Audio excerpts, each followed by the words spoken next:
नहमदु व नुसल्ली व नुसल्लिमु अला रसूलिल करीम। अस्सलामु अलैकुम व रहमतुल्लाहि व बरकातुहू।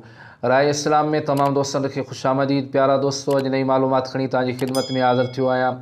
यकीनन अव्हांखे पसंद ईंदी सो ई आहे त होटलनि वग़ैरह ते माण्हू खाधो खाइण खां बाद में हथ धोई पोइ हथ पंहिंजा अखबारी काग़ज़ पेपर या कंहिं रिसाले जे पेपर वग़ैरह सां साफ़ कंदा आहिनि। त इन जो इस्लाम में छा हुकुम आहे, अहिड़ो अमल जाइज़ आहे या नाजाइज़ आहे?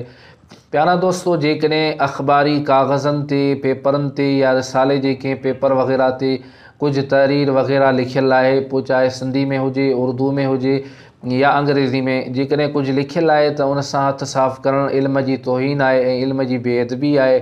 उन सां हथ साफ़ करणु न घुरिजनि। पर जेकॾहिं उन सफ़नि ते उन्हनि काग़ज़नि पेपरनि वग़ैरह ते कुझु लिखियलु न आहे, सादा ऐं साफ़ पेपर काग़ज़ वग़ैरह आहिनि, त पोइ उन सां हथ साफ़ करण में को हरज नाहे। अल्लाह पाक असां तव्हां सभिनी खे दीन जी सम्झ नसीब फरमाए। अल्लाह पाक असां तव्हां सभिनी खे अमल जी तौफ़ीक़ अता फरमाए। ही हुई अॼु जी मालूमात। वञी नई मालूमात में तव्हांजी खिदमत में हाज़िर थींदुसि। तेसीं ताईं इजाज़त ॾींदा। अल्लाह हाफ़िज़।